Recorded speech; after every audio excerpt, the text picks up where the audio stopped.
Hey gang, Intrepid Editor Evan here, and once again we ran a little long, so I had to break it up into 2 parts. This is part 2, so if you have not heard the first part, head back over to whatever podcatcher you're using and find it. With that, we now return you to our regularly scheduled program.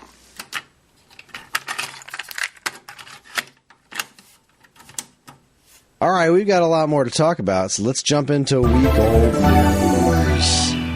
First things first. Can I start with one? Sure. Okay, I don't know if this is on your list or not because I didn't look at the script. I think this is just an amazing thing, and we don't have to have a deep discussion about it. There is a Hideo Kojima documentary on Disney Plus. It is 60 minutes long. Okay, it's 60 minutes long. The ending movie to Metal Gear Solid 4 Guns of the Patriots was 71 minutes. This documentary on Hideo Kojima is 11 minutes shorter than the final cutscene of one of his video games. I find that to be amazing. Moving on. But we don't have to say anything else. What else is there to say? What else is there to say? Dude, that is just... Mwah, chef's kiss. Guy's so far up his own ass. He just lives I fucking love him. I love him so much. He's got a couch in his colon and he sits on it. Oh my god, 10 out of 10, no notes. None. No notes. Alright, so you sent this to me. I did. Wait, is this the dickhead video? This is the Smash JT video. I'm not a fan of Smash JT. I mean, I don't know the guy at all, but he really rubs me the wrong way. I've seen several of his videos in relation to researching the Intellivision Amico. He was a personality that was involved in both sides of the Amico discussion. I find him to be very difficult to swallow. I did not know him until this tweet crossed my timeline thanks to Mr. Brett Weiss. Because I follow Brett on Twitter. And Brett had tweeted some sort of response to this, to something involving Pat the NES Punk and this Smash JT or JT Smash, whatever the fuck his name is. Smash JT. Smash JT.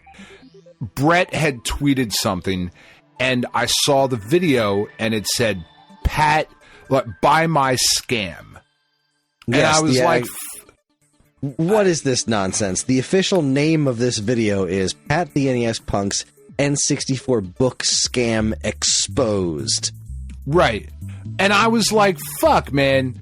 Because I never click on this kind of shit. I never do, because I don't fucking care. I don't. But Brett retweeted it, and I like Brett. We've had him on the show a bunch of times. I think he's a nice guy. I don't have a dog in the fight one way or another, though, because I've never seen any of this guy's videos until I watched this video. I did watch it all the way through. And I no, did too. those it had of you to be done in 2 sittings. 2 sittings so much for I sure. can stomach. You don't have to watch past the first 4 minutes. He gets all. Fuck that. The first 2 minutes, he just then keeps says reiterating the same point over and over again for 20 goddamn minutes. But I had never seen anything, and I could count on one hand with mittens. It wouldn't slow me down the number of Pat the NES Punk videos that I've watched. I am not at all disparaging either of their content. I simply was unfamiliar with it up to this point. I know who Pat is. I know who Brett is. But I saw this video, this tagline, right? I should have fucking known better. But I just, Were in a you moment of baited weakness, to click on it? Perhaps it was more of the estrogen, Chris. In a moment of weakness, I fucking clicked on it because it said the word scam.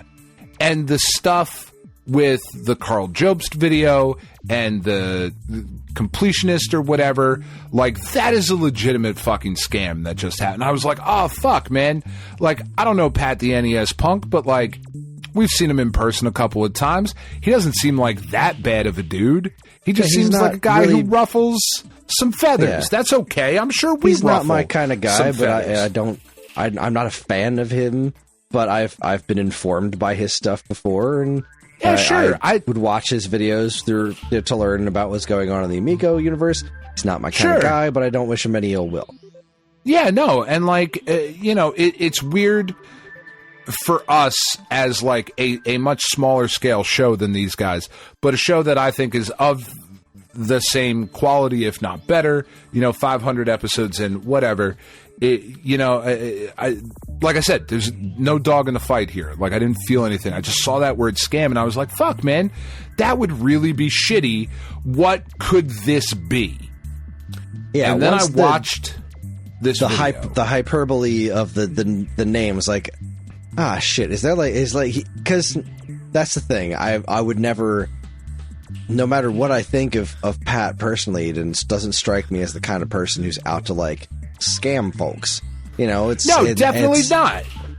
He's had some very choice words about Brett not paying writers with his books, but none of us went into that thinking we were going to get paid. He was 100% upfront that there was no pay involved. You want to help me write this book? I can't pay you. Okay. No matter what I think of that in retrospect, there was nothing hidden. There was nothing nefarious about it. No, not at all. I do think that Brett should all give us a copy of the digital book. And I would say that to Brett. I would have no problem saying that to Brett. I've voiced that on here before. I'm not expecting to get paid, but I think it would be a pretty cool as a thank you. Like, hey, by the way, here's a PDF copy so you can see it in print, show your family. Right? I understand that there's maybe some idea behind that, and I don't want to put words in Brett's mouth, or ideas in his head, or whatever the correct phrasing there would be.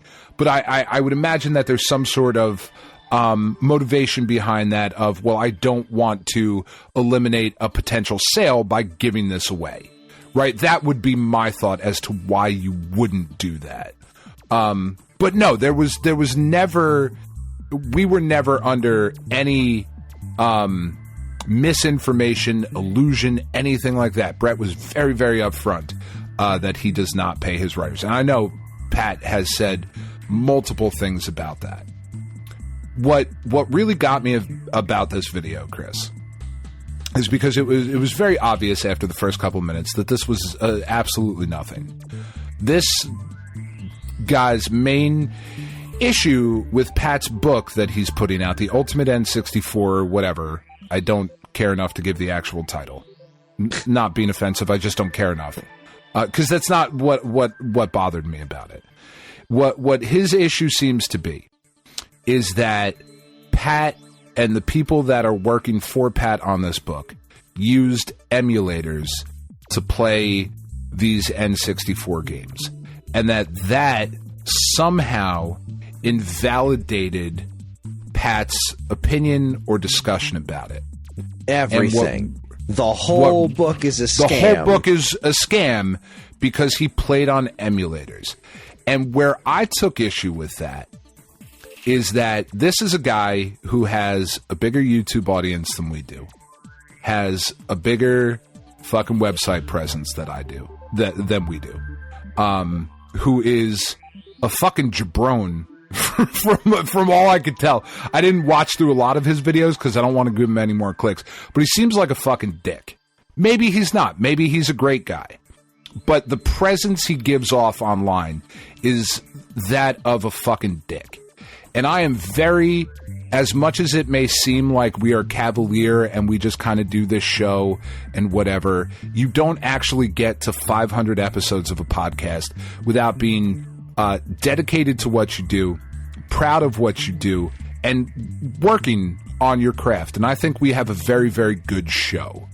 And I'm not entirely sure why this one particular person thinks that he is the gatekeeper that gets to invalidate the work that we have done on this show. Because according to this guy, Chris, we need to go back and either edit or remove our discussion of Jersey Devil. Because it's inauthentic. Because we played on an emulator. And I found that as a whatever small part of quote-unquote content creator space that we occupy, I found that incredibly offensive. His assertion that there was something specific about, like, you need to have the cartridge and the system on the CRT with the original controller. Like, N64 playing with the original controller, that is an integral part of the experience, right? If you're going to be talking about these games playing with the original insane controller, that's what it was built for. Okay, I can understand wanting that, but according to this video, Pat said he was playing with an original N64 controller.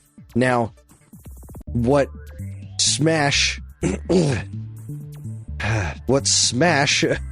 Sorry, I have a hard time referring to someone as Smash. What he said in the video was that he's not sure what he means by emulation. He could actually mean, and he says this in the video, he doesn't know if he's using an EverDrive, or if he's playing it on a computer with some sort of USB hookup. He could very well just be using an EverDrive 64 on original hardware, and passing that around to anybody who needs it to do their write-ups. And if that's the case, not authentic? That is authentic enough. But you know what? Even if it's not, even if he's not, Pat has been around long enough to have played a Nintendo 64. He knows at least enough that what playing an N64 game on original hardware is like. Emulation for N64 is finicky. It's all over the fucking map. But sure. I'm pretty sure no matter what you do, if you're playing on a decent emulator for N64, you're going to be able to effectively get the idea of what this is. Enough to convey in a book what the game is. The information that needs to come across. Is the frame rate shitty in this emulator? Then it's probably to some degree shitty in the actual game too. 100% it is. The same shittiness? No, maybe not. Or maybe it will be. Maybe it's better on the emulator. Maybe it's worse. Who knows? Because it's the N64. There's a lot of frame rate problems all over that platform.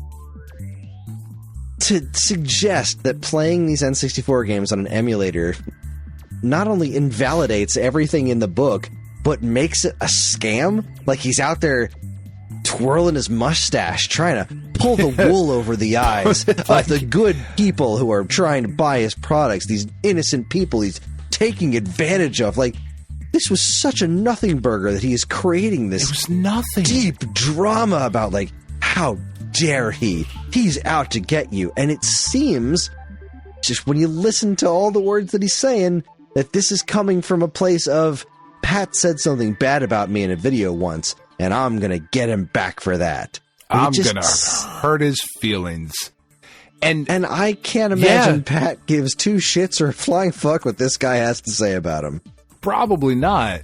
Probably not. And like I said, what really struck me as odd, and like why I wanted to pass this along, because you know me, in the years we've been doing this show, this would be the very first time I have ever brought something like this up for discussion.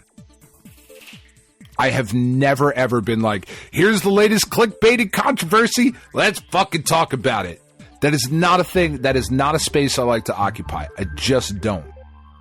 But after watching it, the fucking calling us out, whether intentionally or not, like, he called out us and any other podcast, YouTube creator, anybody who has ever played a game on emulation as their way of playing it, and like as being inauthentic. I gotta tell you guys, I don't know this for a fact, but I do know it to be true.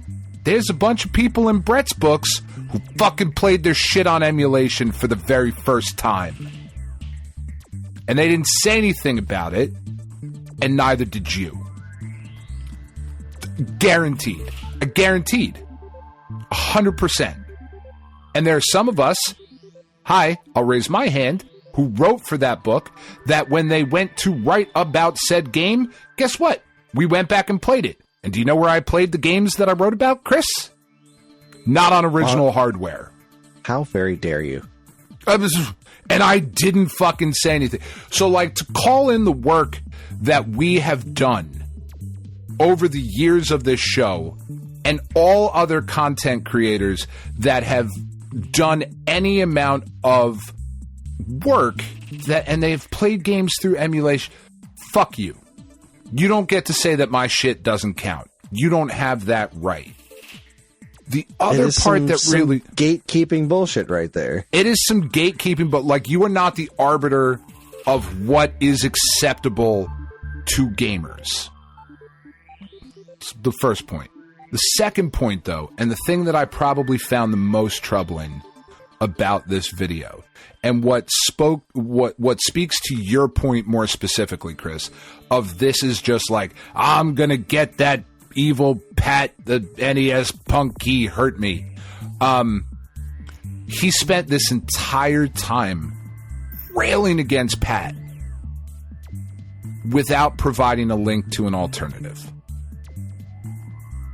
Without saying at the end of the video, in the description below, here are links to where you can find authentic writing about this particular topic, because it's something I care so deeply about.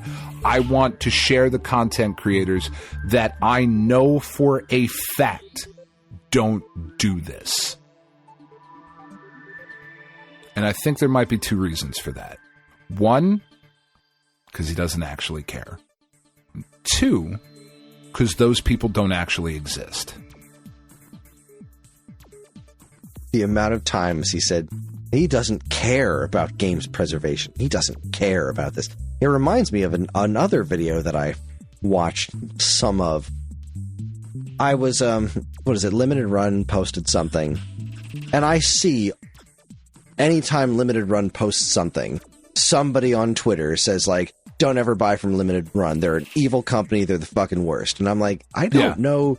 I'm pretty sure you're just angry that you didn't get the game you ordered in a timely manner. And I get being pissed about that. Which is a legitimate complaint. That's not something to not be upset about. Yeah. I don't know that it makes a company evil. Like, just because they weren't able to ship something as early as you want, that I get it, but it doesn't mean that this happened to them too. What do they have to gain by not shipping out something as early as you wanted it to? Like, not everything is nefarious. Sometimes things just happen in production of games and stuff. Whatever. And I know there was some sort of thing where someone was fired for saying some nonsense on Twitter, and there's a lot of people who think that kind of woke nonsense should not stand. And sure. How dare you stand up for basic human decency and rights? Sure. I don't know the whole situation, but there's somebody's like, until they rehire this person that was fired for saying something on Twitter, when other people get to say things and they got to keep their just whatever.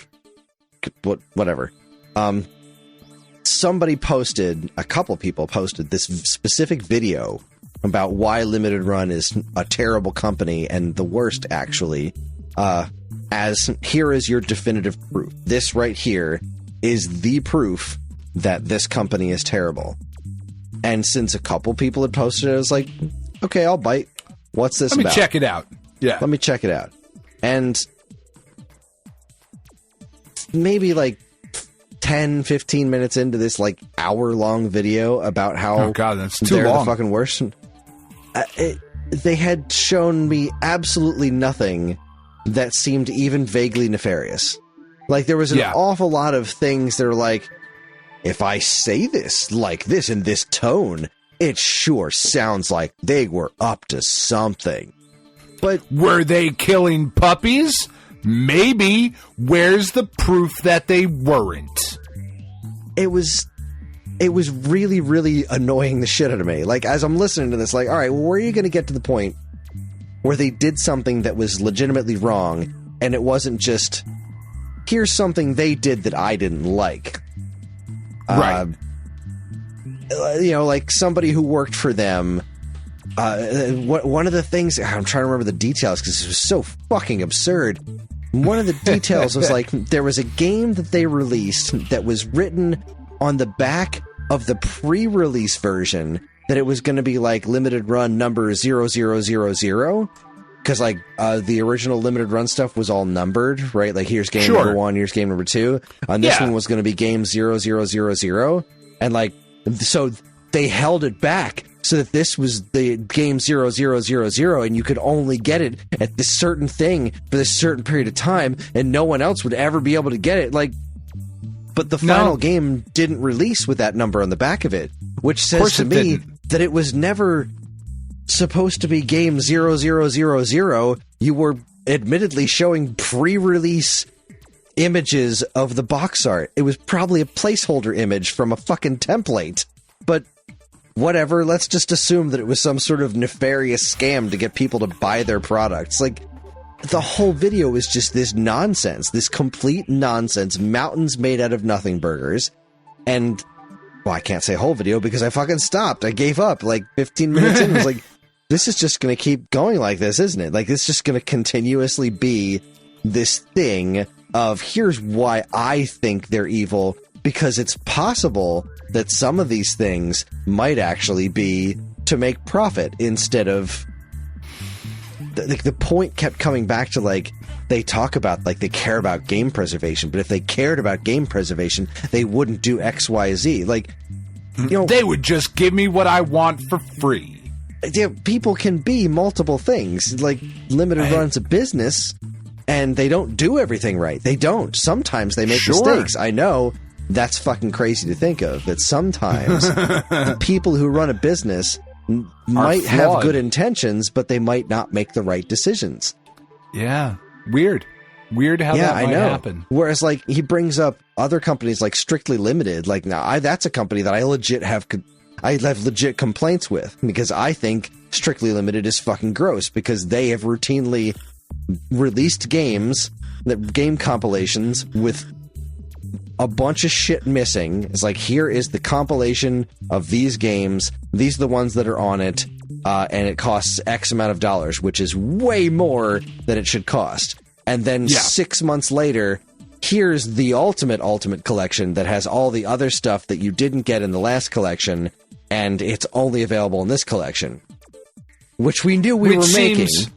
Predatory and shitty. This was the plan all along, to make this, but we didn't announce it beforehand, so we can sell you 2 collections instead of 1. They're fucking scuzzy. Like, absolutely scuzzy. So... yeah. Using them as a point of comparison for, like, the company that Jeremy Parrish works for, and the Video Game History Foundation is like... No. You're not going to convince me that these people don't care about game preservation because you didn't get your game as fast as you think you should have. That was another thing that was brought up in the video, where JT commented that Pat had said something along the way of... Because he was like, if he really fucking cared about this shit, he would fucking mail a cartridge or get a thing from somebody and get the authentic thing to fucking have the experience. And Pat had responded with, that's absurd. And as someone like no one who cares, has, or like something, it's like, you're right. Someone who has personally been involved in the transportation of a game to a writer so that they could indeed have the physical copy of it for a game, Chris, that you have lent Jeremy Parrish, that nobody gives a fuck if he played it on the original cartridge. What was it? What the fuck was the game? Fun with numbers. Fun with numbers. Fun with the... Like, are we making the argument that in order to write a review about Fun with Numbers, Jeremy had to have you drive it from South Jersey. Well, me, I fucking drove it from South Jersey to fucking Long Island to fucking have it physically. Pat is correct. I will tell you, as somebody who's been involved in that transaction, it's patently absurd. It's absurd. Man, and I got to tell you, I was so. Well, that wasn't to write a review. That wasn't to write a review about the just game. to That be was in the book. That was just because the book went for the book. It wasn't Jeremy's book. It was Kevin Bunch's book. God, now I need to make sure I'm saying the right word. God, I'm so terrible with names. It's making it even more absurd, Chris. We drove a game from South Jersey to Long Island to give to somebody who was going to give it to somebody else. Kevin Bunch's to Atari take a archive. Picture of. Well, because they just need a picture of what the cartridge and box looked like, and I happen to have one, and it was easier to work with me than to try to pay the insane amount of money that it would cost to get a copy off eBay. When you were just going to let him do it. But you could have also just taken a picture. That would have been just as good. Right, but then it's in this, and this is my level of incentive. But then it's inauthentic. If it's not inauthentic, it wouldn't match the other pictures in the book, right? Well, all the pictures were taken of the cartridges the exact same way. So in order to have it match, it all had to be taken in the same place, in the same camera and all that. I would not have had it any other way. No way. It would have driven me nuts. I bet you could have replicated it to where nobody would fucking know. Nobody would have known. It doesn't matter. Know. You fucking psychopath. It doesn't fucking matter. I was so pleased with the response on our Discord, because I was nervous, honestly, and I should know our listeners better. I should. But I was nervous posting it because I watched that video and I was like, this fucking jamoke is outside of his fucking mind. All of everything he's saying is fucking crazy. Yeah, it is absolutely just nuts. Absurd bullshit, gatekeeping fucking nonsense. Like, as I was watching this video, I was just screaming, nerd! Shut up! Shut up! God damn it! You're the reason I don't like to go to video game conventions. Like, that's the guy that I don't want to fucking talk to. Yeah, like, I'm worried about running into you, and, like, you're gonna fucking ruin it versus all the cool people that are there. But I was just like, man, I wonder what the reaction in the Discord is gonna be. Maybe he's not maybe I'm the fucking crazy one, and everybody's gonna be like, oh no, you totally have to play, like, if you're gonna write a book, if you're gonna do that. But no, everybody else was like, yeah, this guy's a fucking twat.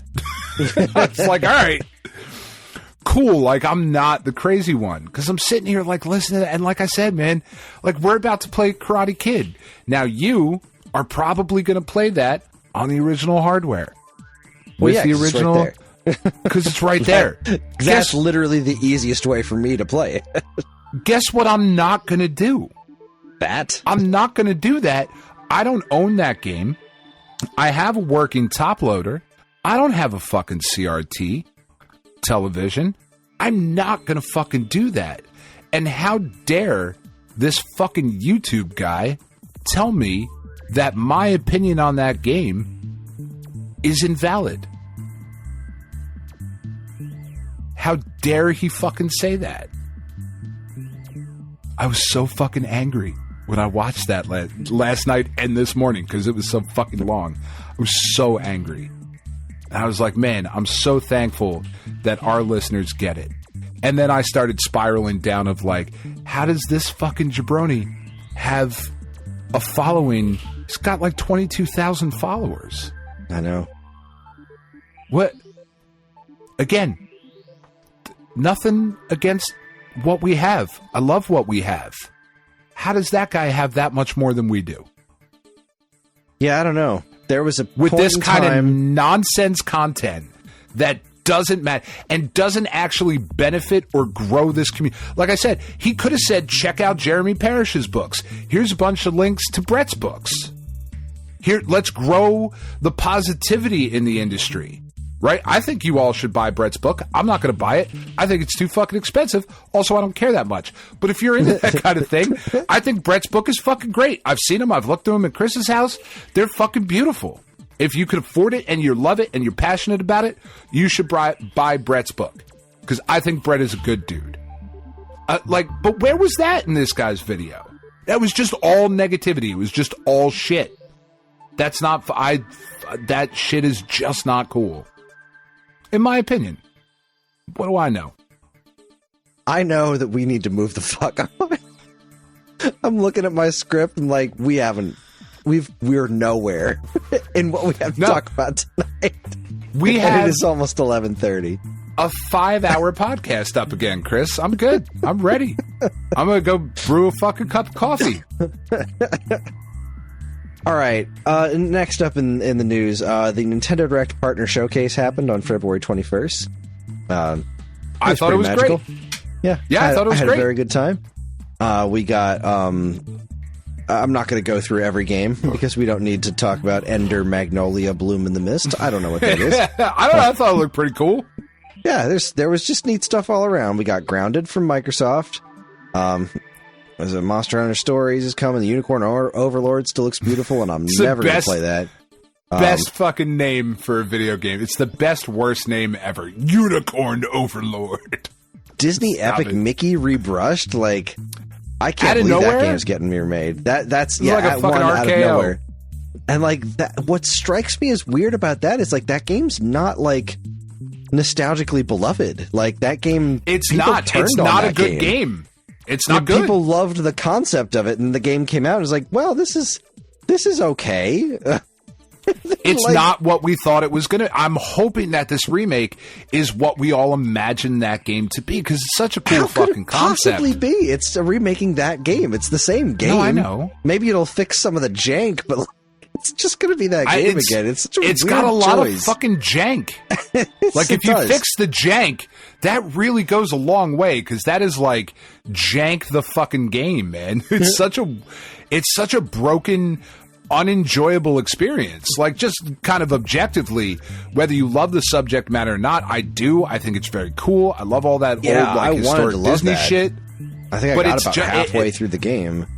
I then just found fucking it stopped. very, very frustrating to play. It's It very was frustrating frustrating to play, and play. it was just like the actual gameplay loop was just pretty bland. But Yeah. So, I I know, mean, you there's this- polish that up. Maybe. maybe I'm not going to buy it. I'm good. Star Wars Battlefront Classic Collection, that's pretty cool. That is pretty those cool. Old Battlefront games are those neat. are fun. Yeah. Another Super Monkey Ball game. Maybe they'll get it right this time. Nope. World of Goo 2. Not for me, certainly. Not for me. World of Goo I hope 2 people looks love it. great. Yeah. I liked the original Super Monkey Balls. Eh.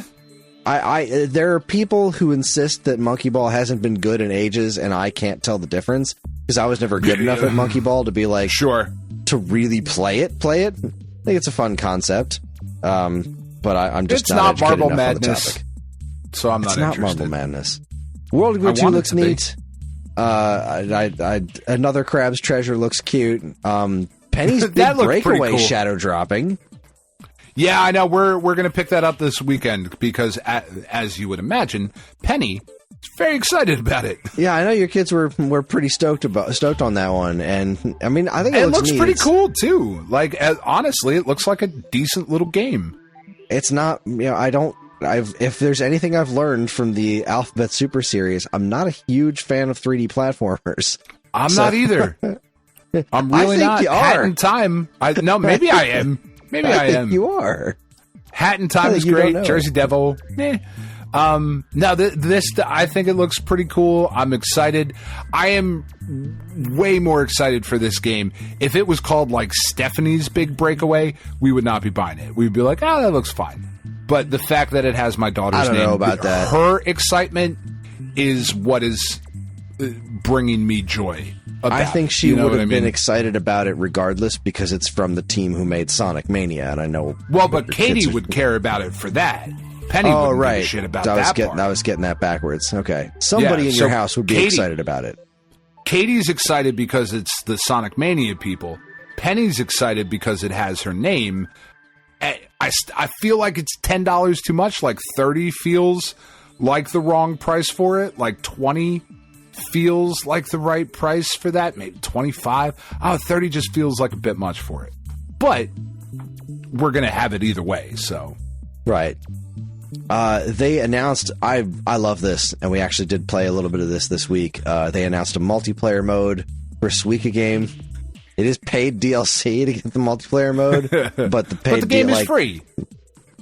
Is the game free? I can't remember. I thought it was, wasn't it? It's either free or it's like $5 or something. Like the game's dirt. I thought it fucking was cheap. free for a while. Yeah, And maybe I'm wrong. the DLC was like $1.50 or something. It's like, yeah, I don't give a shit. Sure, sign me up.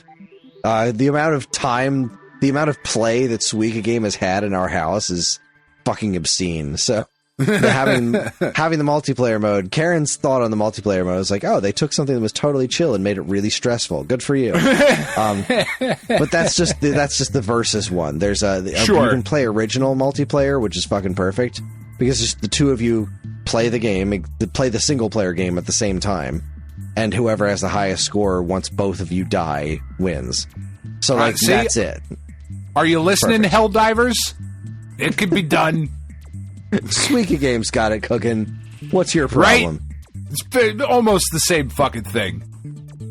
We got a new trailer and a demo for Pepper Grinder from Devolver Digital.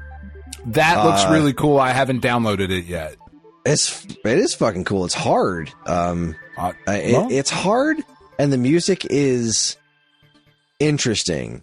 We're not talking like the Air Twister game where you had a terrible Queen cover band the whole time. It's nothing like that. It's just the music is not really my vibe, but the game itself is pretty darn fun. I really like the concept of it, and it is fun to play, and I recommend everyone trying the demo. Pocket Card Jockey Ride On. That's great.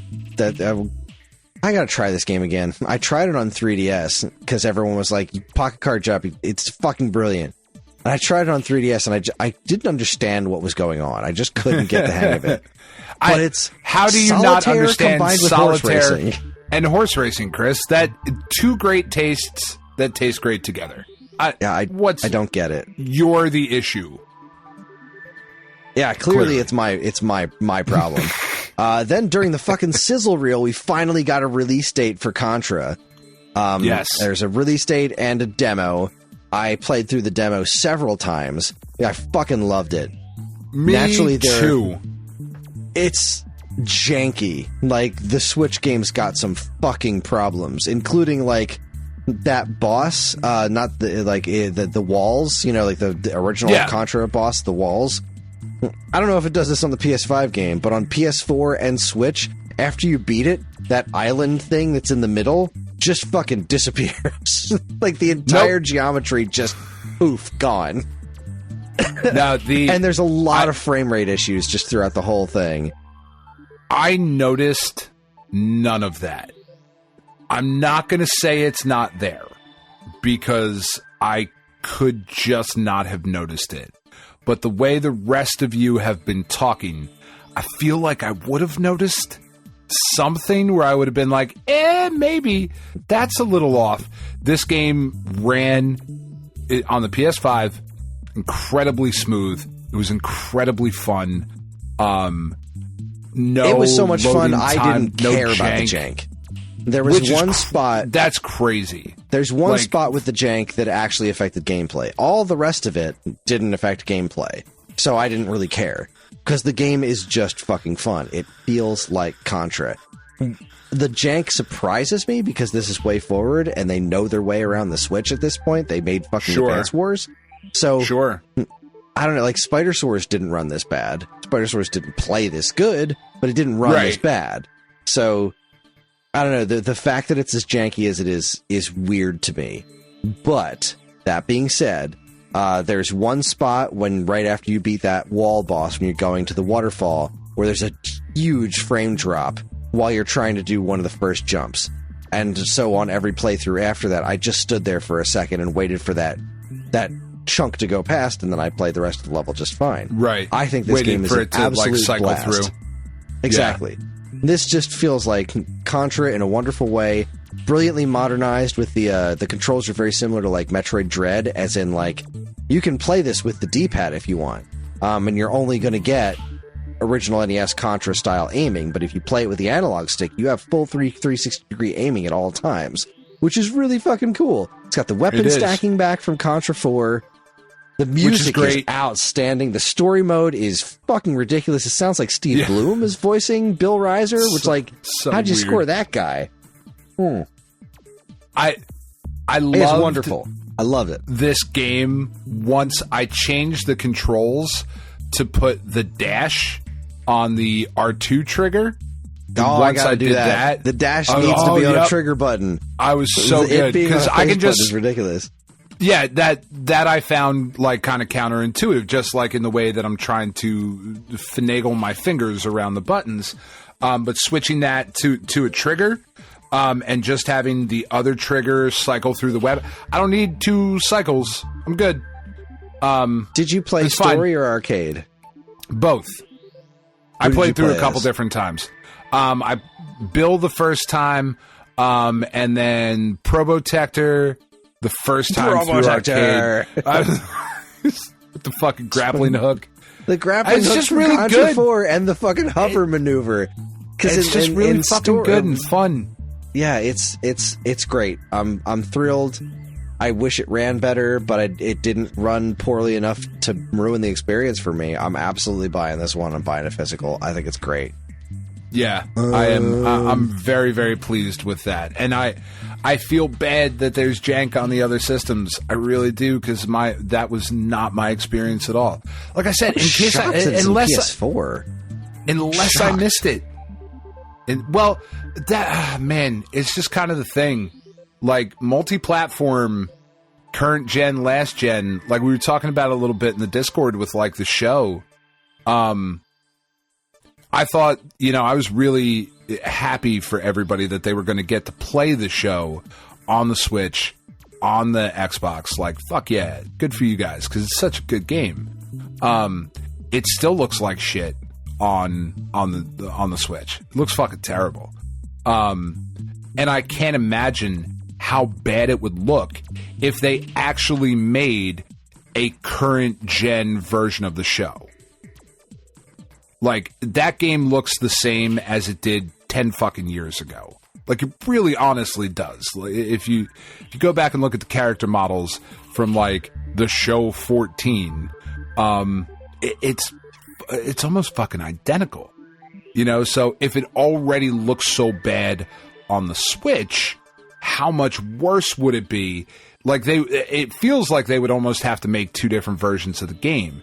And that when multi-platform holds you back from further development, that's unfortunate. And I don't know if that's the case with Contra, where they were like, we got it running perfectly on these other systems.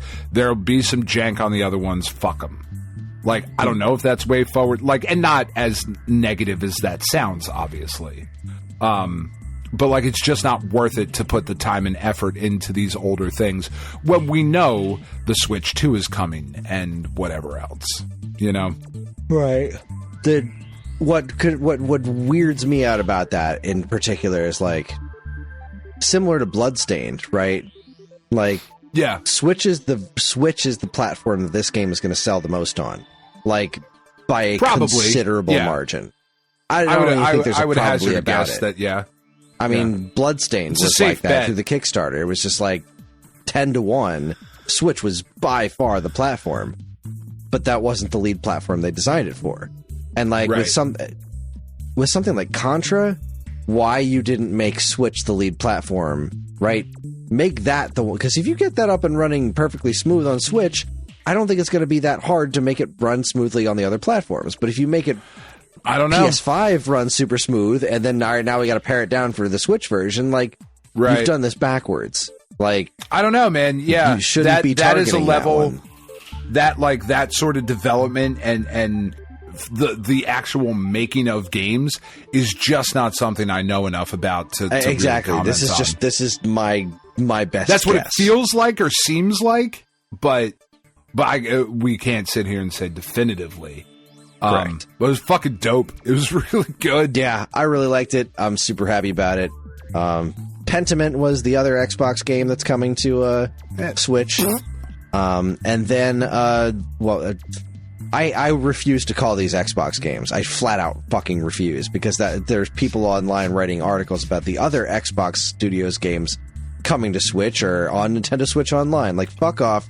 These are not Microsoft Game Studios games. These are old, rare games. And They're I could old not be NES happier. games. You That's dickheads. not true. I could be slightly happier, but... Well, yeah. Snake, Rattle, and Roll. I fucking love that game. I'm so awesome. happy. I'm on the fish level right now. I'm just playing through it. I'm just having a rewind button on that game.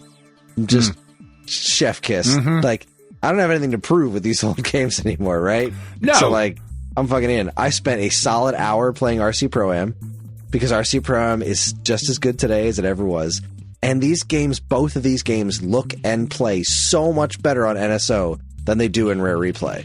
Because I have Rare Replay on the Xbox One, and I don't love playing them on there. I just don't. There's input lag. The D-pad on that controller is shit. I just did not enjoy playing those games on Rare Replay. It's the way the developer intended it, Chris. Doesn't count when you're playing it through emulation. It really doesn't.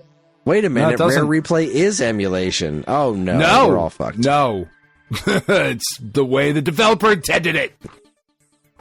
So yeah, these two games, both NES games, just absolutely thrilled that they're there. I fucking love those games. Such good picks.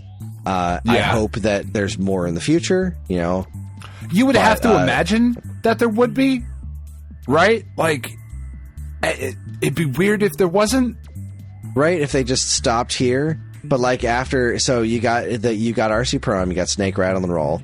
On Super Nintendo, you got fucking Killer Instinct. Like, I love that the Super Nintendo version of Killer Instinct is now readily available and playable online, because like, it's fucking I love awesome. the arcade Killer Instinct, but I love the Super Nintendo one. That's the one that I played the shit out of, because you could buy it and play it at home, you know? And it was a black cartridge. It was super tough. Yeah, it was so great. cool. It was that much cooler than the gray cartridges. Combo breaker. I am I'm of two minds about Battletoads and Battlemaniacs. I don't like this game as much as the original Battletoads, which is what I would have preferred to have on NSO. However, this one's not on Rare Replay. This was never re-released before. So this is kind of the first time this is hitting a broader audience. Thank you, Daddy Microsoft. I haven't played a ton of this game in the past, so I'm playing it for the first time now. Not a ton of it. I'm too busy playing, games I've played a bajillion times before, like Snake, Rattle, and Roll. But or games that you're getting paid to write about. Yeah, exactly. I am putting a little bit of time into this, and it's interesting. And the other one's Blast Corps, which is one of those games that I always really wanted to try. Yeah. Here's my weird problem with Blast Corps. I bought the game because I read the premise about the game, right? That there's a nuke on a truck, and you're a bulldozer, and you have to break everything in the way. You're various machines, and you just have to break everything that's in the path of this truck. And I always wanted to buy it and play it from the beginning. And I got a used cartridge when I worked at Funko Land. Like, yeah, I'll pick up this game. I'll give this a try now that I have my own disposable income and time. And it was a copy that somebody had already completed the game, and I've never been able to figure out how to just delete the information and start from scratch. Ever. I have never, ever been able to find an answer to that. So I've never played Blast Corps. Until now. I played the first levels. Like, this is exactly what I read about. This is fucking great. This is awesome. I am not going to finish this game. There's a 0% chance of it. There's no way this game keeps my attention, because it's an N64 game, and I don't really love the N64 all that much. But that said, this is a great lineup. This is a great batch of games. I can't wait to see what's next. I really want them to be doing more updates for NSO, and I think... But They really need to leverage that this year, especially if the Switch 2 isn't coming out until early 2025. NSO is a really easy way for you to make make some business there. Can we, okay, though. Okay. I see what you're doing, Microsoft. I see what you're doing, Rare. You gave GoldenEye. Thank you. Bill. Mr. Gates. Give us Conquer. Just stop fucking around. I am very curious about that, actually. In fact, let me look at the... So my Switch is upstairs. Let me look at this in the trailer real quick. Hold on. No, Killer Instinct is rated T for teen. I was looking. I was like, oh, Killer Instinct. That's got a lot of blood in it. And so I booted up the game and it's like, sure as shit, the blood's still there, but it's only rated T for teen, I guess. So, Give me fucking Conquer. Do they have any M-rated stuff on NSO yet? Not yet. I feel like something happened with an M-rated game somewhere, and they're like some sort of setting or like an alternate version of it. I really don't remember what it is, but yeah, Conker's Bad Fur Day on NSO would be lovely. The original Battletoads, RC Pro-Am 2, Slalom. I'm sure Banjo-Tooie. Somebody cares about that. I know a lot of people care about that. I'm not one of those people. Oh yeah. But stop fucking around. Stop fucking around. Let's stop fucking around. Let's get the rest of the games that need to be on this service on the service. The Game Boy app in particular is one that I look at and just go, what are we even doing here? Like, why does this exist if this is what's here? Why is Super Mario Land not there? Super Mario Land 2 is weird. There, but why is the original Super Mario Land not there yet? What are we waiting for? Let's all stop fucking around and make this happen. They could plop Pokemon Red, Blue, Yellow, Gold, and Silver. Let's go all the way through the Game Boy Advance. Let's get Emerald and Ruby, get all those Pokemon games on NSO. That would be fucking huge, right? Yep. Drop all the Pokemon games on NSO. Holy shit, that would be immense. Yeah. What are you waiting on? It really would. Why aren't we just doing this? I don't know. Whatever. But it's very frustrating. They ended the show with... I mean, there was apparently a leak about this at some point, but even with the leak, I don't think anybody saw them ending the show on Endless Ocean. And really good on ya. Not the strongest show ender, I don't think. No, it's really not. I mean, I'm sure there's Endless Ocean fans that are like, fuck, yes, sure. Finally. I have the first 2 games on Wii. I've never actually played them, but I bought them out of just the sheer curiosity of like, I should try this out at some time because this seems weird. But man, what a weird way to end the show. I'm not saying it was a bad way. I'm just saying this was a move. This was a decision on Nintendo's part to end this with Endless Ocean, Luminous, and I'm damn proud of them for doing it. I will agree with the discussion that came up in the Discord, though. I am so thankful that we didn't hear anything about Silksong because I'm sick to death of fucking updates about that game. There's been so much information about it in the last 6 years or whatever. It's just we get it. Nonstop. You're making a game. Good for you. Oh, look, little Jimmy's making a fucking game. Good for little fucking Jimmy. I don't want to hear any more about it, you pricks. All right, I'm going to rapid fire my way through a couple of these things. There's 2 competing headlines. I should probably stop talking then. two competing headlines here that I adore. Both from Go Nintendo. Nintendo is currently Japan's richest company, and Nintendo sees biggest stock drop in a year due to Switch successful delay rumors. Why not? That makes sense. Because that's the world of stockholders. Nothing is ever good enough. Oh, the Switch successor's not coming out until next year. Oh, I don't know about that. That's going to drop the prices. It doesn't matter that Nintendo is literally the richest company in the country. Doesn't fucking matter. Because nothing will ever be enough for stockholders. Ever. Is what we base our entire retirement system on. Such a good plan. I adore this headline. Power Wash Simulator. This comes from Kotaku. Power Wash Simulator is getting Space Marines because sometimes the universe is good. There is a Warhammer 40k Power Wash Simulator crossover. Yep. Just love that exists. That makes me so happy. Some dude, according to Go Nintendo, some dude found a beta version of Hotel Mario for CDI at his local Goodwill. Good for him. It's really fucking interesting. I watched the video, and like the opening cutscene is different voice acting in it of like Mario saying press this button to do this, and in the final version he says check the instruction manual. Like it's fucking wild for the six of us who think Hotel Mario is fascinating. It's not a beta version. Some fucking dude just made that in his garage.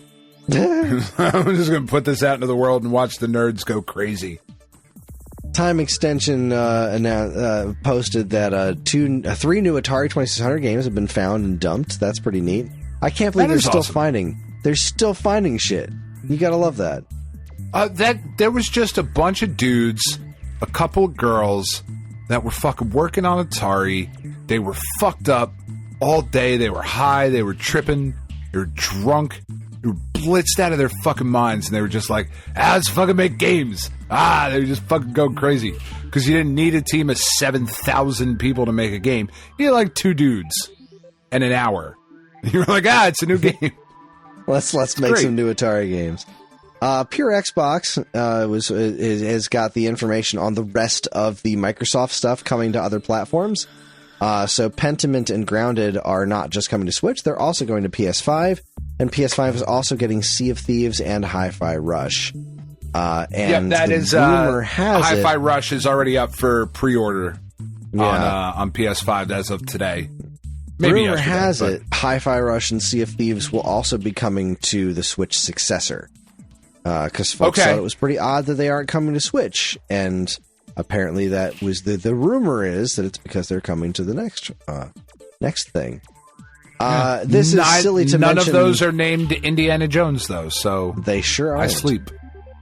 This is a silly thing to announce here because if memory serves, let me actually make sure that I have this information right. Hold on a moment here. Let me look at there we go. Discord.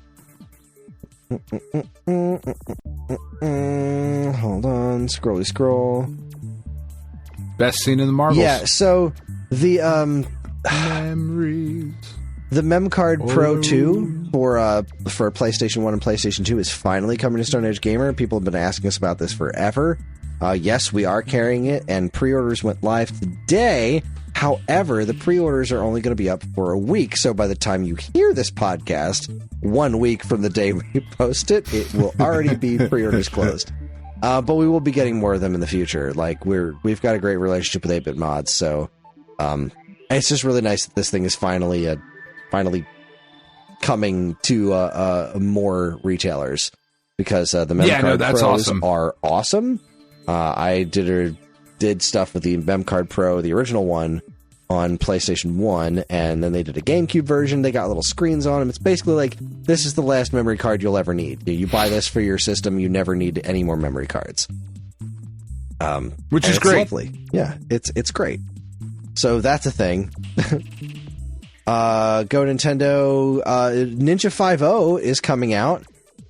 Ninja 5.0 is getting re-released on modern platforms. Switch, PS4, and PS5. It's a Carbon Engine release from Limited Run. Konami's just like finally letting everybody go through their old back catalog of amazing games that they never re-released for some goddamn reason, and just re-releasing them. So, hooray for Ninja 5.0 making its way back into the hands of people, because we did this for Summer Series a couple years ago, I think. A couple years ago. This game was really cool. I do think I'm going to buy this physically. Like, I think I'm going to bite the bullet and pre-order it. I think I'm probably just going to wind up getting a digital one. It's such a fucking wild-ass game. And I just, like, I want to be able to hold that in my hand and be like, look at this fucking dumb thing I bought. I'm so happy about it. My favorite, I cannot believe this, Choice Provisions has been teasing something on their Twitter page for like a week, and I figured it was going to be Bit Trip Rerunner, right? Because that's the new thing. Yeah. But it's actually Runner 2. Runner 2 is coming to Switch on February 29th. I can't fucking believe it. It's my favorite one. It is my favorite game in that series, and I love every game in that Bit Trip series, but Runner 2 is my favorite. That game's a fucking masterpiece, and I'm so glad it's coming to Switch. I'm so excited. Yeah, that's pretty great. It is such a good game. Really is. I'm really playing the original Runner again because of this. I was like, you know what? Let me see if I can refinish the. I got 3/4 of the way through Runner when that released on Switch before having to move on to other games, and I was like, I should go back and try to finish this one just because I haven't beaten the original Runner in a long time, and I wanted to go back to Runner 3 numerous times over the last year or so, but I kept holding out hope that Runner 2 was coming for some reason. And apparently I had good reason to, because here it is, on February 29th. Just a couple days from today, I will be playing Runner 2 on Switch, and I could not be happier. Yeah, that's fucking great. Like, and it's such a shame. Runner 3 is great, but it's not Runner 2. Like, it's almost how do you follow magic. That game up? Yeah, Runner 2 had this very specific magic. Runner 3 was more ambitious, and I really appreciate Runner 3 for the ambition, but I prefer this game to be a little bit simpler. And I think Runner 2 really... Runner 2 is... Runner 1 was amazing at the time, and then Runner 2 it added the exact right amount of complication to it, complexity to it. It's just hit that perfect sweet spot. It's just such a wonderful game. Such a good soundtrack. Oh, yes, indeed. So good. So good. Okay, that wraps it up for Week Old News. I do have one more thing to talk about, and that is the winners of the gift card for the gift card giveaway for episode 500. We have 5 winners. Each of these people get $100 gift cards. So congratulations to, and I'm terrible with names, Lynn Crumpton, Don Robbins. I know a guy named Don Robbins. I was friends with a guy named Don Robbins. I know a guy. I have no idea if you're the same. If you're the same Don Robbins that used to hang out with me a long time ago, let me know, because that's really cool. I got the list of names from Ryan of the winners, like Don Robbins. I feel like I know a Don. Anyways, Don Robbins, Sean Queeker, the amazing Chris Godby, and Jamie Hill. So congratulations to the 5 of yous for winning your $100 gift cards. You've probably gotten emails about that, and there you go. Congratulations. Happy times for all. And with that, we're going to take ourselves a quick break, and we're either going to end the show right now and do the 10, 20, 30, 40 another time, or we're just going to stay up all goddamn night. You're listening to the Stone Age Gamer podcast from Geekade.com. Stick around.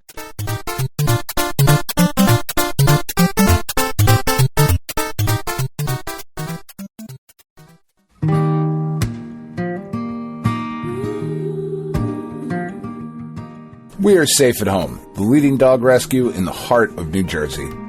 Are you searching for a loyal companion, a dog that will bring love and joy to your home? Look no further than Safe at Home. At Safe at Home, we believe in giving every dog a second chance. We rescue, rehabilitate, and find loving forever homes for dogs in need, right here in the Garden State. Our dogs are ready to make a lasting impact on your life. Each one has a unique story, a wagging tail, and an incredible capacity for love. When you adopt from Safe at Home, you're not just gaining a pet, you're becoming a part of our family. Our dedicated team ensures a seamless adoption process, providing ongoing support and guidance. With New Jersey's beautiful parks, beaches, and trails, you and your new furry friend will have endless opportunities for adventures and cherished memories. Safe at Home relies on the support of compassionate individuals like you. Your donations and volunteer work enable us to continue saving lives and finding forever homes for these amazing dogs. Join us in creating a safer, happier community for dogs in New Jersey. Together we can make a difference and give every dog the chance to feel safe at home. Visit our website or call us now to learn about how you can be a part of the Safe at Home mission. Safe at Home, because every dog deserves to be loved and protected. www.safeathomerescue.org.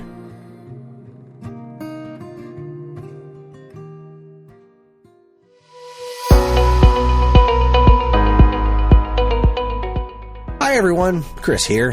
Podcast listening is free, but podcast creation is not. That's why the Geekade Patreon exists. In an effort to help us pay the bills, we've got a Patreon page set up where you can gain access to our monthly podcast topic schedule, get early access to many of our shows, and more. If you'd like to help support Geekade and keep these shows running week after week, head over to the Geekade Patreon page, linked in the show notes of this very podcast.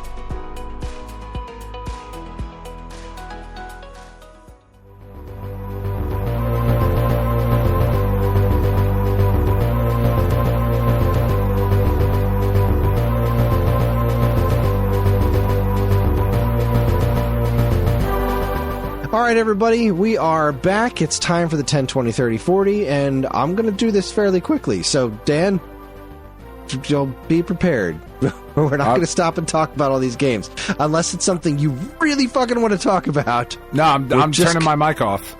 We're just going to go through this. All right? So, let's go back to the 10. We're talking 2014, the year of our Lord, 2014. We're going to start with the PlayStation 3. I'm skipping over a lot of the nonsense. We had Puyo Puyo Tetris, which was fucking great. The Lego Movie game. There was a Far Cry compilation. Some Borderlands DLC. Blah-de-blah-de-blah. Assassin's Creed 4. Black Flag Multiplayer Character Pack 2 Guild of Rogues. Man, fuck off with that nonsense. What's The Last of Us Left Behind? Oh, that was like the additional little like story bit that they put out. Huh. It's sad. Oh boy. Like wow, everything else in The Last of Us. It's very sad. I completely forgot this existed. Lightning Returns Final Fantasy 13. They really tried to make that character like a thing. They really did. She's cool. Did not succeed at all. Sitting at a 66 Metascore. Because none of it has ever been fucking Final Fantasy VII. That's all anybody ever wanted again. That's it. Strider, that was pretty cool. I played some of that. That's a great fucking game. I really like that. Excellent scarf animation. Force. There was Far Cry nonsense. Like a Dragon Ishin. That just came out. That's now. a Japanese game. That's a Japanese game. Right. Yeah, that's the Yakuza series, I think. Yeah. Right? Yeah, we're still in February. Jeez, man. PlayStation 3. Castlevania Lords of Shadow 2? Wow, all right. That was February. I like that game. John. I like the Tales Lords of Shadow of stuff. Symphonia Chronicles. Sure. And now we're into March. Okay. Yeah, not a bad PlayStation 3 month. I mean, it's really almost never a bad month when you get a new Castlevania game. True. Yeah. Meanwhile, over on the PlayStation 4, they also got Strider. They got Lego Movie, Zen Pinball, something or other. You got Thief, Basement Crawl. Rayman Legends came out for PS4 because that game gets ported to everything. It really does. And that's it for February. Okay. Man, Thief. That game is still like, it's on sale every other week. Like, still, they're like, nah, have you played this yet, though? It's been around really for a while. We liked it. We liked it. We think you will, too. Over on the Xbox 360, still kicking in February of 2014, we've got Vital Force, Lego Movie, more of that Far Cry nonsense, Assassin's Creed, Lightning Returns, blah-de-blah-de-blah, World of Tanks. Okay, that's a big deal. Yeah. To people other than me. No, I know that sounds very dismissive. Yeah, I know, like it was hugely popular, just not for me. Yeah, some combo pack, Borderlands combo pack. Yeah, it's just a lot of re-releases, a lot of like filler content. You got Thief, Flapping Avatars, Lords of Shadow 2. Is it Mercury Steam that made the Lords of Shadow shit? Yeah. Plants vs. Zombies Garden Warfare. Man, you remember when Plants vs. Zombies was like the fucking thing? It was a thing. Yeah, I was so wild. big.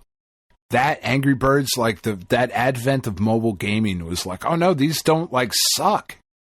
So we're going to just milk the shit out of them. There's going to be toys and Burger King tie-ins. It's going to be fucking awesome. And that's it for 360. Yeah, it's not great. Yeah, just a perfectly average month, I guess. How about the old Xbox One? It's a perfectly average February. How about the X-Bone? The X-Bone's got the bone. From the people who brought you that other stuff. More of the same. Lego Movie, Assassin's Creed DLC, Strider, Rayman Legends, Thief. Yeah. Okay. Let's see. What about the Wii U? The Wii U's got to be great. Come on. Wii U's all February all the time. We got Puyo Puyo Tetris. We've got the Lego Movie. Oh, Donkey Kong Country Tropical Freeze. It's a fucking masterpiece of a game. Nothing else this month matters. Definitely not the best place to play it, though, on the Wii. No, the Wii U, not the best place to play Tropical Freeze. The loading times are insane. Get that game on Switch. Because it definitely should be bought. Just not, here necessarily. I mean, it's still very good on Wii U. I beat it on Wii U. It was fine, but it's better on Switch. Yeah. So there you go. Okay. I guess this is what we're calling a good month for the Wii U. I mean, yeah. It's two solid games, Puyo Puyo Tetris and Donkey Kong Country Tropical Freeze. Okay. I'll still call it a win. What about the original Wii? Nothing. Fat lot of nothing. DS, the original DS. Anything come out in February on Nintendo DS? Let's see. December, February, here we go. We got Odakake Takorin. We've got Lego Marvel Superheroes. And that's it. All right, then. I mean, this system is beyond its last legs at this point. The fact that there's anything coming out at all and in 2014 is hooray for you. What about the 3DS, though? What about the 3DS? 3DS looks like it actually has some pretty decent stuff. It's got Puyo Puyo Tetris. It's got Retro City Rampage. It's got... Fuck that game so hard. I know you hate that game. Atrocity. Ugh. Dragon Quest Monsters 2, the original Bravely Default, some One Piece game, Steel Diver Sub Wars, Inazuma 11, Eterno Blade. I've heard of that. I don't know what that is. Looks like that's about it. All right, are we continuing? Oh no, February's still going. Just not with anything of value. Fair. And yeah, no. Oh no, Professor Layton. There was a Professor Layton in the Azran Legacy. Wow, fuck. This is a pretty solid February. Way to go! Way to go, 3DS. That's not bad at all. Not bad at all. Fuck, I love Professor Layton. I want to. I'm just not smart enough. No, that's fair. This game's make me feel like an idiot. PSP had a bunch of anime nonsense and a soccer game. Yeah, that sounds about like every month for the PSP. That's the PSP for you in a nutshell. PlayStation Vita. PlayStation Vita has Puyo Puyo Tetris, King Oddball, Dust Force. Dust Force is so good. Is it? I fucking it's such a weird ass Capcom game. I fucking love it though. We do not have enough time to get into why Dust Force is great. Dust Force is great. I'll take your word for it. Gunslugs. I actually have this game on Atari VCS. I didn't know it was that old. Trolley Bird, which is a ripoff of Flappy Bird. Infinite Stratos 2. You have a bunch of anime nonsense, and then we're good. Oh, PlayStation Vita. Nobody made good games for you. And then, of course, last but not least, or actually, no, last but absolutely least, we have the Ouya. Yep. Where is February 2014? Anything? Oh, we got two. February 2014, we got Chess 2, the sequel, and Tux Racer. Two of the greatest games ever made. Greatest experiences in the realms of video games that you could possibly imagine. Yep. So let's see, where's my 2004? All right, let's head back to the 20. The 20 is 2004. Let's kick things off with the PlayStation 1. Were there any games for PlayStation 1 in February 2004? That was only the 10. Here's the 20. There were actually 2 PS1 games listed in February 2004.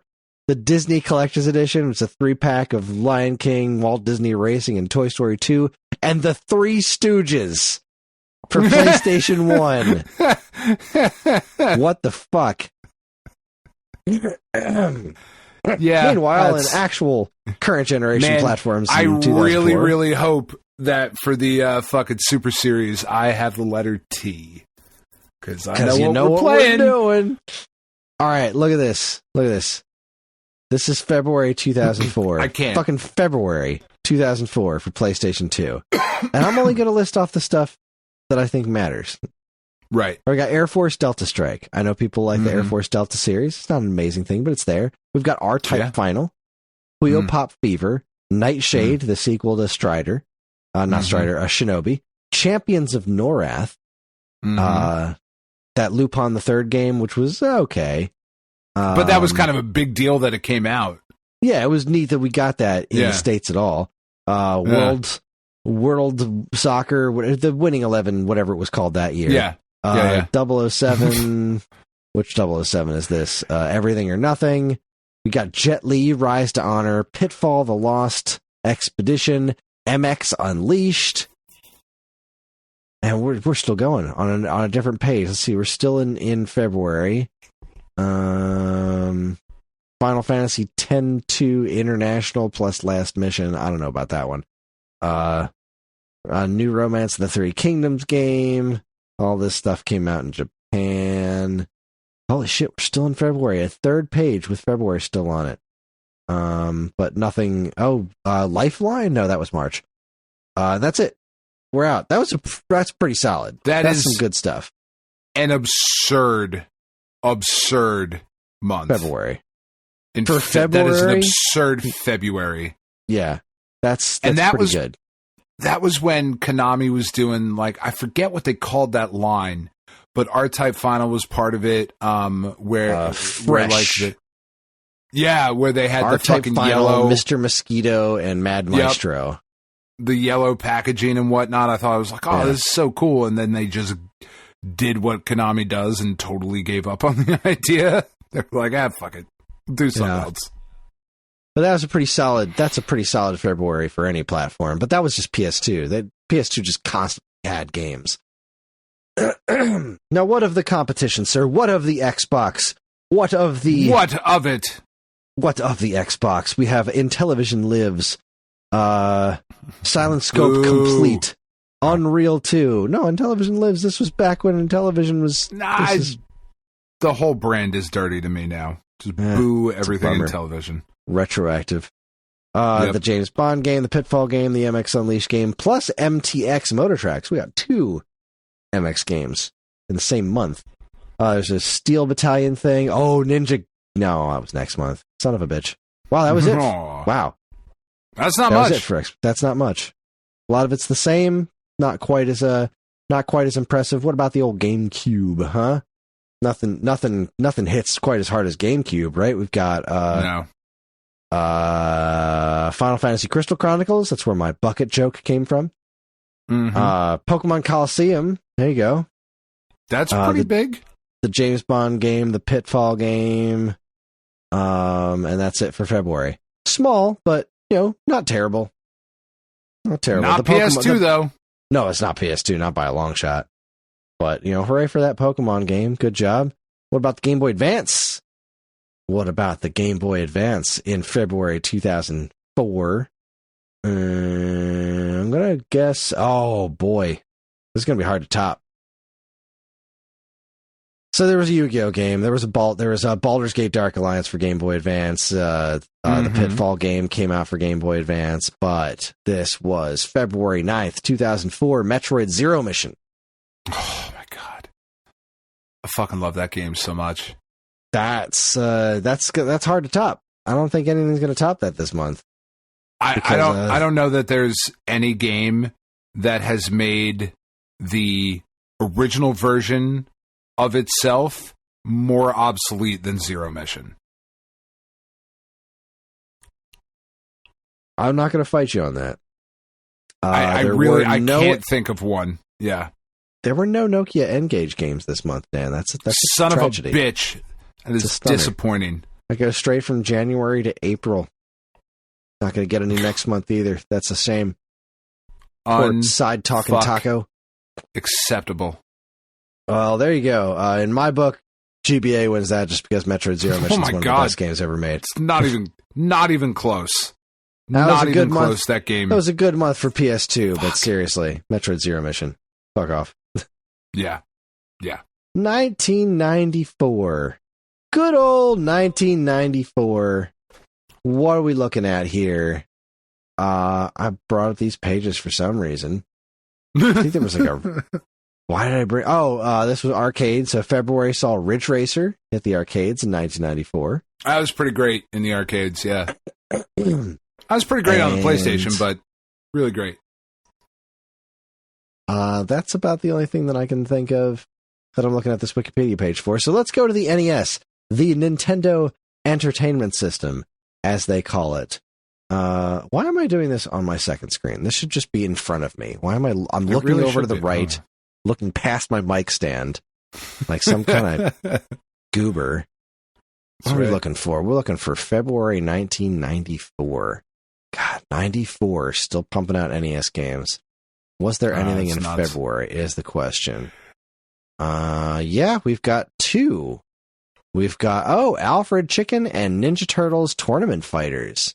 Oh, shit. Turtles Tournament Fighters is interesting, and one of those is Alfred Chicken. Come on, Alfred Chicken's not that bad. It really is. So I stand by it. It's the hill I'm going to die on, Chris. How about Chicken? Super Nintendo? Oh, God. Why does Wikipedia does this thing? I don't even know why I even bother. Because it'll just be like, you know what? I know you pressed this button, but I'm going to start this page over again for no goddamn reason. All right. I'm just going to go back to the top. 94. We're in 93. Okay. February 94. Now, if I remember correctly, Super Nintendo had a bunch of games, whereas Genesis had like a couple games, but one of them was really good. So we've got Super Alfred Chicken, R.D. Lightfoot, Bill Walsh College Football, Flashback, Mickey's Ultimate Challenge, Pro Sport Hockey, Sports Illustrated Championship Football and Baseball, Super Bases Loaded 2, Super Troll Islands, T2, the arcade game, Turn and Burn, No Fly Zone, Winter Olympic Games, Lilyhammer 94, Excalibur 2097, Bugs Bunny Rabbit Rampage, Ninja Warriors, people like that game, and ASP Airstrike Patrol. That was a perfectly average month for the Super Nintendo. Yeah, nothing really stands out other than Flashback. Mickey's like not Ultimate a bunch of games Challenge. that you return to. Yeah. Yeah. Neat stuff, but nothing to super write home about. However, on the Sega Genesis, if memory serves, absolutely wins this month. The Genesis? I believe that's how it's pronounced. The Genesis. February 1994, we've got Bubba and Sticks. Chester Cheetah, Wild Wild West. Crystal's Ponytail. Ooh. Joe and Mac, Romance of the Three Kingdoms. That's all great. But then in February, we got Sonic the Hedgehog 3, quite possibly my favorite Sonic game, and Sparkster Rocket Knight Adventures 2. Yeah, man, fuck, that's a really good month for the Genesis. It's like a bunch of average nonsense and then two really fucking good games. Two like all-time Genesis games. Yeah. I like Sparkster. Fuck, man. Not as much as the original, but yeah. Sonic 3 and Sparkster in the same month. It's a big bag of win. Good job, Sega Genesis. But what about your CD-based add-on, huh? What did the Sega CD have to say about things in 1994? In February, specifically of 1994, had Mansion of Hidden Souls, and that is it. As far as I can tell. Didn't need anything else, honestly. That was it. You put out Mansion of Hidden Souls, you're like, fuck, we better push everything else back a month. Yeah, 10 out of 10 right there. Have you seen what we got coming out? Fuck, delay. As far as I can tell, there's nothing on Sega. No, this is TurboGrafx 16. Nothing on TurboGrafx 16. How about the old Neo Geo? How about Neo Geo? Did we get anything in February 2004? Looks like Metal Slug 5. That's fun. I love the Metal Slug shit. It's so fun. Yeah. Let's keep going with the Metal Slug. How's about... Oh, see, now we got 3DO, and 3DO is a pain in the balls because their release dates are kind of all over the map. But there seemed to be Total Eclipse from Crystal Dynamics was... wait, no, that was wrong. Sorry, Another World, which was Out of This World, I think. That's what that yeah. Out of This World. Came out in February 1994 on 3DO. In Different World, pretty good TV show.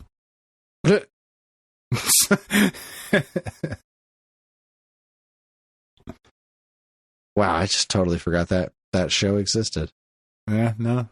Unlocking a core memory for you. Coming home after school, watching A Different World. I'm here for you. Somebody should be. February 1994 on the Game Boy looked like Alfred Chicken, Captain America and the Avengers, Dennis the Menace. So much Alfred Chicken. Simpsons Bart versus the Beanstalk, Total Carnage, WCW World Championship Wrestling, the main event, and Wario Land, Super Mario Land 3. That's pretty great one. That's great. Yeah, the rest of that shit you just mentioned really doesn't matter. They certainly were video games.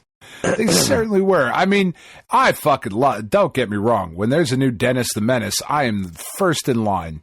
Love that little fucking asshole. But, man, Wario Land, that's really good. It's a really good game. And we'll close things out with the Game Gear that got The Simpsons, Bart Meets Radioactive Man. Good job, Game Gear. Yeah, and that brings us to the 40. We did it. I'm sorry this episode's going to be so goddamn lopsided for everybody listening. 3 hours we got in the an editor. And yeah, he'll make it work. He always does. So let's see what was going on in 1984. Really? Arcade? Anything? I don't know. I don't know what I'm doing.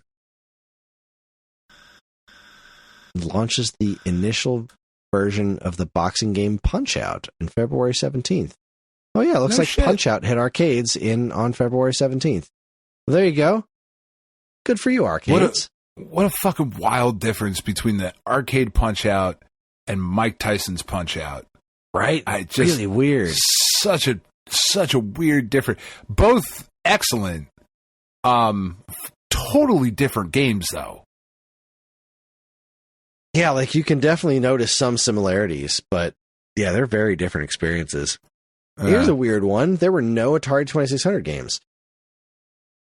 According to our Atari archive.org, there were plenty in January. There's some real fucking winners next month, but absolutely nothing in February. It's kind of weird. They were just too fucked up. We forgot to make the games. Fuck. We lost them. That's where all these lost games keep coming from. Yeah, February 1984. February. It was the release slate. It's all gone. You go. Absolutely nothing for Intellivision. Atari 5200, though, got Berserk, Mario Brothers, Mega Mania, and Return of the Jedi, Death Star Battle. Oh, love a good Death Star battle. I love Berserk. I love Berserk. Berserk is great. I do not care for the Mario Brothers Atari 5200 game, and I've never seen Mega Mania running on 5200. I love Mega Mania on 2600. Yeah. I don't know. How about the ColecoVision? February 94 saw Campaign 84, Frenzy, Gustbuster, Pitfall, Quest for Quintanaru, River Raid, and Tutankhamun. I don't know much about the Coleco specific ports of those, but those are some pretty solid games. They are. I think the Pitfall on Coleco was pretty great. I'll bet it was. It wasn't Ladybug or Mousetrap, so I wasn't fucking playing it. Well, there you go. And as far as I can tell, nothing on the Vectrex, and that wraps this shit up. 20 minutes. That's right. We did it. Done. Fucking shit. That was tight. That was a top heavy. That was segment. A top heavy half of this show. This is a strange episode. This show is a power top if there ever was one. Oh boy! All right. Well, there you have it. That's our show. thank you for watching. Thank you for being here. Wait, they were watching? I don't know. I just got really tired all of a sudden. Join us next time for another SAG Cartoon Express. We're going to be discussing Mega Man Season 2, Episode 12, Bad Day at Peril Park. I got super excited last week because I thought this was the X episode, but that's just because the episodes in the Plex server were all mixed up. This is, in fact, not the Mega Man X episode. This is just going to be an episode of Mega Man. But anyways, yes, if you're in our Discord, I know you'll be hearing this a week late, but if you're in our Discord, we're going to try to arrange something.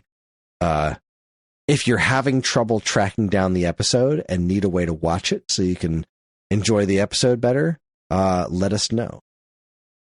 That's all I'm going to say. And with that, we're on most social media platforms, and if you want to get in touch with us, we aren't very difficult to find. All it takes is a quick look at our show notes, and you'll see links to our social media accounts, as well as all manner of other fun stuff, like a link to our namesake, StoneAgeGamer.com, and more useful links than you can shake a joystick at.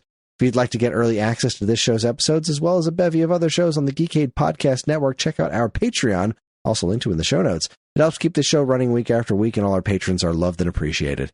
This show's theme song, Squared Roots, was written by Banjo Guy Ali. You can learn all about his wonderful music and more by following the link to his YouTube channel, also in the show notes. And finally, as always, we'd like to thank our intrepid editor, Evan, for making this show listenable for all you folks. And we'd like to thank all you folks for listening in the first place. That's it, everybody. God, the inside of my mouth hurts. Thanks for listening. On behalf of Dan and myself, keep playing games.